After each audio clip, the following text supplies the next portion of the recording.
and welcome to another episode of In the Studio.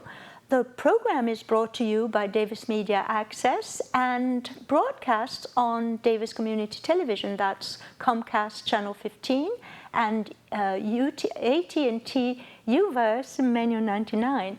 We're also online at dctv.davismedia.org and on YouTube. I'm your host, Lynn Weaver, and our topic today is about scams, fraud, and spoofing. And to learn more about this very important topic, I have with me two distinguished guests. I have Paul Hillegass and Derek Soriano. Welcome, gentlemen, and thank you very much for being on the show. Thank you for having us. So let's start with Paul. Okay.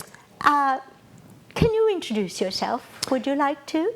Yes, I am an investigator with the Yolo County District Attorney's Office, and I'm specifically assigned to investigating workers' compensation insurance fraud as it deals with any theft that affects the workers' comp system, whether it be an employer not providing the proper insurance, employees that may provide false information to obtain some type of benefits, or doctors or insurance companies that might overcharge for workers' comp insurance. So you deal with a great deal of cases and so on, and we're going to get into more detail later on during the interview. And what about you, Derek? Well, I'm an enforcement officer with the Yolo County District Attorney's Office. My area of responsibility is real estate fraud, but within that umbrella we also address life insurance, annuities, and right now I also take calls for consumer matters, and that's about all. Well, that we'll go into more detail, but first of all, I've done a little bit of research with your help, and I came up with a list of long list of scams and fraud and spoofing, and if you allow me, I'm going to read it to you, and then we'll go into your experience and especially what's hot lately in Yolo County. Okay. Worker compensation, you just mentioned that, auto insurance, life insurance and annuities, real estate, consumer fraud, welfare fraud, IRS, district attorney office impersonations, and email and internet phishing, scams, and especially aimed at grandparents or the senior community, eHarmony, the dating site, Craigslist, inheritance, lottery, real estate, caller ID spoofing, fake Internal Revenue Service telephone calls, and offers that are too good to be true, foreclosure, email scams, and PayPal scams. So there's just about everything under the sun that can be scammed. Right, and as that's a long list, there's still a lot more. And that's what we're going to talk about. And I'm going to start with Paul again. Okay. And tell us what's the latest, hottest scam in Yolo County? Well, the two hottest things right now that our department has become aware of and that's reported is scams of people spoofing phone numbers and identifying themselves as representatives from the district attorney's office. And the second one deals with people identifying themselves as somebody from the IRS to scare people into trying to send them money. And with those, but Derek has specifically dealt with some of the people. The latest ones. Yes, the latest ones that I think yesterday and today, matter of fact. Yes. Yeah, actually we fielded a call from a victim of an IRS scam just this morning before we arrived today. Incredible. And actually we had a little meeting with you yesterday, and after we got back from the office from that meeting, I had another call from someone who would been approached by, So quote two in unquote 2 scammer, days, yeah, yes. regarding the IRS. Can you give us some details about how that unfolded? Yeah, typically what happens is someone will call up and they'll make some sort of accusation like, there's a warrant out for your arrest. Unfortunately, you didn't pay your taxes on time. There is one way you can avoid that warrant and not get arrested is to send money to so-and-so. My goodness. Yeah. Right, and the spoofing part of that is where on the caller ID, it displays the number for the district attorney's office. I was going to bring that up because that's a very interesting thing. And the way you explained to me, both of you, is not because someone from the office, the district attorney office, is a scammer, and calls from a landline from there.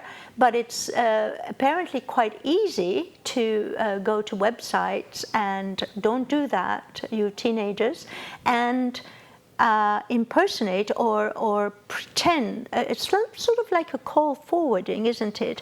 Yes, yeah. it's they call from one number, but on the receiving end, it displays whether it says Yolo County DA and the actual phone number for the DA's office instead of the phone number that's actually doing the calling. So it's a translation of two numbers, which is extremely, it's criminally, worrisome, and apparently it's not illegal. Not that we think of, anyway. Well, depending on how they use it and what they use it for, normally what we're seeing it for is in criminal enterprise to give legitimacy to what they're trying to elicit from you. I see. Well, that's very interesting. To go back to the calls, let's talk for a minute about the victims. From who were they? Ordinarily, they're ordinary citizens who just happen to get a call. By the time they call me, they're all worked up. I can imagine. Oh, absolutely. No one wants to be pursued by the IRS in that matter. But, we spend a little time on the phone and we talk the situation through. And usually what happens is, towards the end of the conversation, they start calming down and we start getting down to the facts of the matter. For example, the one yesterday, the victim was called and she was all upset, and then she called her sister who lives in Washington. The victim lives here in Yolo County, and her sister received the same call. And then later on that day, she found out that her daughter received the same call. So after talking it through, we kind of realized that perhaps they're all linked on Facebook. Oh, or Google Plus, maybe? Or Google Plus, some sort of social network. I see. And then that appears at this moment the means the scammer used to get in contact with these victims. How very interesting. So you are dealing with this, of course. And, exactly. Can you give us a little bit of an insight on how would you proceed to deal with such a call? I mean, well, absolutely. The general MO is MO being? Modus operandi. What the scammers are trying to do. What the scammers are trying to do is they want to get you upset, emotionally upset. So as soon as they get you emotionally upset, you do things you wouldn't ordinarily do. Yes. Okay. You stop thinking. Exactly. You stop thinking, and then you start reacting. Okay. So if you're ever faced with a situation with perhaps you kind of feel uncomfortable, someone's trying to get you emotionally upset, kind of take a step back. Okay. One thing you might want to do is kind of say to the person on the phone, I'm very sorry. I'll tell you what, can I call you back? Can you leave me your phone number? And then you can call them back, and you can see if the phone number is legitimate, which it might be if they spoofed it. Oh, I see. The spoof of the spoof. Exactly. Yes, I see. And so it would be a good idea to check a secondary source, maybe a phone book, some other resources of that. You can even call me. I'll help you out there. I see. That's interesting. And you, Paul, some other hot stuff that you might have encountered in your long experience that you'd like to bring up? Involving with the scams, the only thing that limits it is the imagination. Because a lot of them are within the United States, but there are some that are out of the country, and they will provide false information to make you believe that you're either going to win the lottery, you've won an inheritance, or you have a loved one that's incarcerated that needs bail money. And a lot of it requires you to either wire money either through Western Union or any of the other, like Walmart has a service, I believe, They do. yes. Right. And a lot of them they use fear and the emergency of some type of consequences to get you to send money. And there's so many different ways. Matter of fact, at our district attorney's office, one of the attorneys received an email which was a scam about being PG&E is going to get shut off and needed to, and of course, she was not late on PG&E. It's just somebody trying to get somebody to click on a link to either provide information or get her to send money. Right. So if there's anybody that receives, like a business, anybody can try and impersonate anybody to try and get that. Any particular case that really stuck in your mind as being a very imaginative or anything, or sad in a way? Anything that you can think of? Maybe I'll give you a couple of minutes to think about it. You have so many. But of course, the internet makes everything more. Right. Well, through my times even before I worked for the DA's office, I still worked patrol and answered a lot of these calls firsthand. And a lot of the victims, fortunately, in these types of things are the elderly, because, they're in their retirement. They have fixed incomes, they have dedicated monies, and people take advantage of them. And they're trustworthy. Excuse me. Exactly. Yes, exactly. Very trustworthy. Yes. Yeah. And I've talked to some people that have unfortunately sent money out of the country, and after me talking to them, they spent tens of thousands of dollars out of the country, and then even continued to send the money. Oh. So they actually believed everything that they were being told. Yeah. And when it's out of the country, it's impossible to trace. Trace and get that money back. Yes. Can I make a comment, Lynn? Of course. Regarding what Paul said, just to kind of follow up a little, we're talking about it here, but when it happens to you, I just want to give you an example. These people who perpetrate this sort of crime, they're experts. They know what your hot buttons are. They can evaluate you in a number of seconds. Just as an example, I got a call the other day with a complaint. And it was someone who had worked for 10 years for an organization to prevent fraud. And she called me up and she said, Derek, I think I have a situation, but I'm not sure. And as we were speaking, it was very obvious that she was very articulate and very smart. And she did this for a living previously. But the scammer was so good, she wanted my opinion. I see. To make sure. So these cause doubt.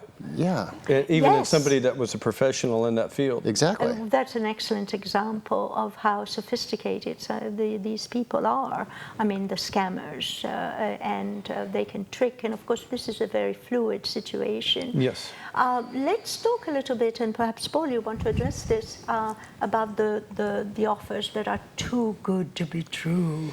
Right. As I just mentioned a little bit about sometimes someone will get either an email or a telephone call in reference to an inheritance it's been discovered that they are receiving, have the like $30 million owed to them, but it requires them to send $5,000 for the release of that money, or for whatever reason you've won this lottery, but to release the money, it requires you to send out $5,000, $10,000, or an amount that's sizable, that somebody's able to produce. I see. Even for an emergency situation. This is terrible. Also I read somewhere job offers. Absolutely. They extend job offers and they say, well, you were hired, however, and this is your salary. However, for some excuse or some pretext, they ask you to send maybe a couple of $1,000s to this pretend employer, which is extremely cruel, I think. But anything else that comes to mind? And just a reference to the employer, Yes. I worked a case personally to where somebody did that, and I traced the person back to South Carolina. Oh my goodness. Who the money was wired to, and that person was prosecuted in South Carolina, and the victim was able to receive restitution. But that's one good story out of a lot. A lot of Right. bad endings. Yes. That's more the exception than the rule. The exception to the rule, and the way I understand it, perhaps you can. It depends very much on the amount of money that before this becomes a criminal case.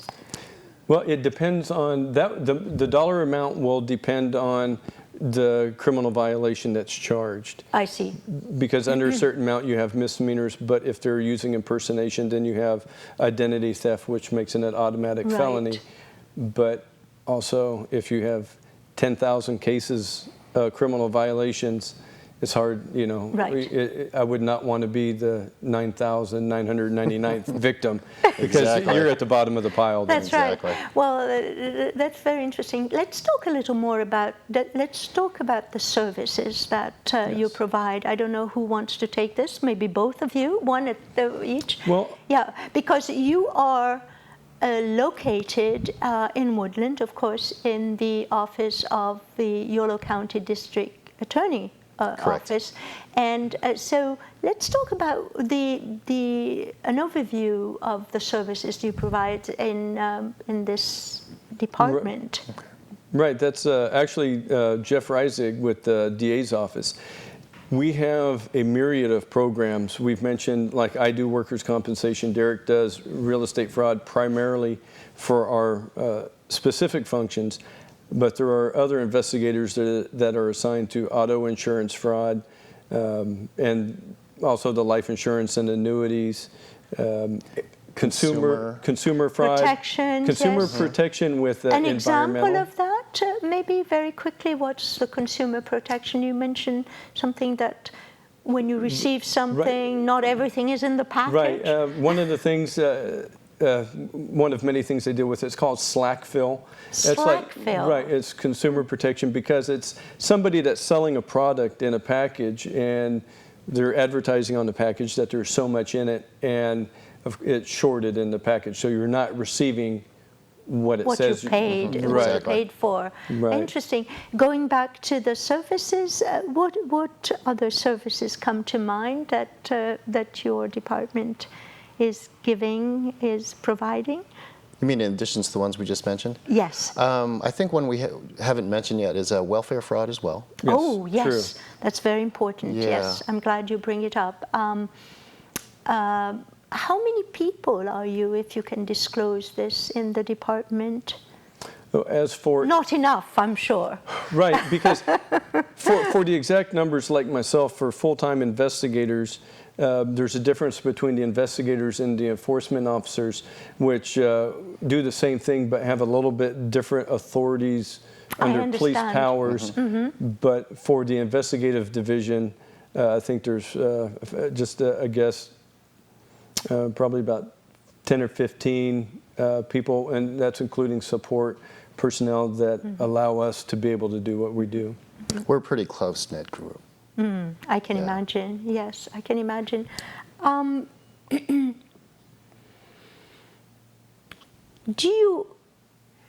You mentioned that the scammers, that in that particular case, you were able to actually catch the scammer, not personally, but trace Correct. him. Yes. Do you work with informers? I mean, what is your sources of reporting this are mainly the victims, really? Yes. Correct. What else do you do? I know a lot of this is confidential, so you can't. Right. The exact methods. It's just common sense. It's like inquisitive, ask questions, and we use a lot of law enforcement resources to track backwards and backgrounds. Right, and we use search warrants, whether it be for a business or computer companies, to identify certain information. But I don't want to tip people off how we find them. But I know. A lot of it's, picking up the phone and just talking to people and using the computer like everybody else does. Getting as much information as possible. And just being able to recognize the important pieces out of it. Yeah. And putting them together. And in terms of reporting, we have quite a network of collaboration. I can imagine. Yeah, we work with a number of wonderful agencies. For example, me in real estate fraud, I work at quite a lot with the assessor's office, the recorder's office, APS, which is Adult Protective Services, that sort of thing. We work with local resources, local experts like the Board of Realtors, local banks, title companies in that regard. I work with, at the state level, the Bureau of Real Estate, and Paul has a network as well that he uses. Right, I use something totally different for workers' compensation because I know that doesn't fall into, let's say, a fraud for the general public per se because it deals with employers and employees, but I also work closely with the Contractor State License Board to where there's a lot of consumer protection of being defrauded by unlicensed contractors. Yes, and that's a big and very key area where you work a lot with. Well, I don't know if I should mention that, but I can testify that both of you are very thorough in what you do because when we set up this interview, you said, can we come over the day before so that we can have a little meeting and talk about the focus on the interview? And I think you wanted to validate me and that I really was here and I really wanted to interview there. So congratulations, you do your job very well. Thank you. And so it's great. There's something else that, how do you deal with the scammers? When they, do you refer them to, in your case, North Carolina took over? Yes. Right, it depends on what the scam is, what they did, and at what stage it's at. Because depending if you can locate where it's coming from, money, where the money was sent, because depending on what the violation, you might have to refer it to the FBI who can do the interstate type of investigation, or you start contacting the state and local agencies and working it that way. Interesting. Anything else you'd like to add to this? No, I think Paul pretty much covered Yeah. it. Yeah. Well, let's, we're coming close to being out of time, but before we leave, what I would like to do is show you, Paul, and Derek, you've put together an informal slide that gives the community tips, common sense tips on how to protect yourself from, to prevent, rather, from being scammed. And here it is, fraud prevention rules. And if I can read it correctly, public institutions will never require money up front. And do you want to read? I think your eyesight is better than mine. And the second one is the... never wire money to anyone. Yes, yes. And then? And I think we talked about the third one. If you're in doubt, get a callback number and go check it with a secondary resource. Which might be you, yes. Which could very well could be, and I would love to field your call. Yeah. The fourth one is never give out your social security number or confirm personal information. Yes. Right. Yeah, if we could have a little conversation about that. Absolutely. And the last one, use a credit card and not a debit card if at all possible. When purchasing on the computer. Yes. Yeah, it's a lot easier to dispute a charge than it is to get your money back. Absolutely. Yes, and absolutely, if we can have a conversation about a 1-minute conversation on the Social Security number. That's very important. Yes. As you know, on the internet, we can find out all sorts of information about all of us. Yes. But the one thing the scammers are looking for, the pot of gold for them, is they want to get your Social Security number. If they get your Social Security number, they can become you. Yes. They can take out credit in your name. They can open accounts in your name. You can steal your identity, which Exactly. we know. And so the good rule of the thumb is never give your Social Security number. And I remember you're probably too young for that, but when your driver's license has had the Social Security number. Used to, yes. Oh, my Used to, goodness. and that is incredible. Well, gentlemen, I just wanted to say that we are so grateful to have you work for us and your team. And before we go, I just wanted to read this other slide. For more information, there is a hotline at in your department, and that is, the hotline you can report is... Would you like me to read it? Please, yes. The 24-hour fraud reporting hotline, it's in a number of different languages, is Great. 1-855-496-5632. And if you choose to send an email, which is convenient for a lot of people, it's fraud, FRAUD, @yoloda.org. Perfect. And of course, you're also on Twitter, and again, And Facebook as well. And Facebook, and also the general website is yoloda.org. Correct? Yes, ma'am. Well, thank you so much, Paul Hillegass and Derek Soriano, for being here on our show. Thanks for pleasure. having us. Our Yes, pleasure. and thank you all for watching. You've been watching in the studio. For all of us here at Davis Media Access, thank you and see you next time.